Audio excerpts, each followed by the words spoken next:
അങ്ങനെ board exam ഒക്കെ കഴിഞ്ഞ് ഇനി നേരെ വീട്ടിലേക്ക് പോകണം. കുറേ നേരം ഫ്രണ്ട്സൊക്കെ ആയിട്ട് സംസാരിച്ചും അവരൊക്കെ ആയിട്ട് ഫോട്ടോ ഒക്കെ എടുത്തിട്ടാണ് നേരെ വീട്ടിലേക്ക് പോയത്.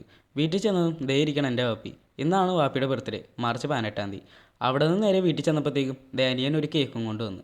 അങ്ങനെ കേക്കൊക്കെ കഴിച്ച് നേരെ ഇനി റൂമിലേക്ക് അങ്ങ് പോയി. കിടന്നുറങ്ങണമെന്നൊക്കെ വിചാരിച്ച്, പക്ഷേ കുറച്ച് നേരം കിടന്നപ്പോഴത്തേക്കും ഉറക്കം എന്തോ അങ്ങോട്ട് സെറ്റായില്ല. പിന്നെ പതുക്കെ ഞാൻ എണീറ്റ് കുളിച്ച് റെഡിയായി തിരിച്ച് വന്നപ്പോഴത്തേക്കുമാണ് ബുക്കൊക്കെ ഇരിക്കുന്നത് കണ്ടത്. ഇനി ഈ ബുക്കൊക്കെ എടുത്ത് കാട്ടിക്കളയണമല്ലോ എന്ന് വിചാരിച്ചെങ്കിലും ബുക്കൊക്കെ അങ്ങോട്ട് ഒതുക്കി മാറ്റി വെച്ചു. ആർക്കെങ്കിലും ആവശ്യം വരികയാണെങ്കിൽ കൊടുക്കാമെന്ന് വിചാരിച്ച് അവിടെ ചെന്ന് താഴെ നോക്കിയപ്പോഴത്തേക്കും നോമ്പ് തുറക്കാനായിട്ട് സ്പെഷ്യലായിട്ട് ഇടിയപ്പവും അതുപോലെ തന്നെ കറിയൊക്കെ ഉണ്ടാക്കുന്നുണ്ട്. അവിടെ നിന്ന് കുറച്ച് നേരം വായും പൊളിച്ചിരുന്ന് നേരെ ഒരു സിനിമയും കണ്ട് അങ്ങനെ ഇരുന്ന്. പൊന്മാനാണ് ഞാൻ ഇന്ന് കണ്ടത്. നല്ല കിടുക്കൻ പടം. ഇനി അങ്ങോട്ട് സിനിമയുടെ സീരീസിൻ്റെ ആറാട്ടായിരിക്കുള്ളൂ. ഇത്രയും ദിവസം സിനിമയും സീരീസൊന്നും കണ്ടിട്ടുണ്ടായിരുന്നില്ല. അവിടെ നിന്ന് നേരെ ഞാൻ കടയിൽ പോയി ഒരു ചായയും കുടിച്ച് വലിയപ്പാടെ കുറേ അധികം തള്ളും കേട്ട് അങ്ങനെ അങ്ങോട്ടിരുന്ന്. ഇതേ കണ്ടില്ലേ, വേറെ ആരുമായിട്ട് കത്തിയൊക്കെയാണ്. അവിടെ നിന്ന് തിരിച്ച് വീട്ടിൽ വന്നതും നോമ്പ് തുറക്കാനായിട്ട് സ്നാക്സൊക്കെ ഉണ്ടാക്കി കഴിഞ്ഞ് വെറുതെ കുറച്ച് നേരം മുകളിൽ കയറി അങ്ങിരുന്ന് കുറച്ചധികം നേരം കാറ്റൊക്കെ കൊണ്ട്.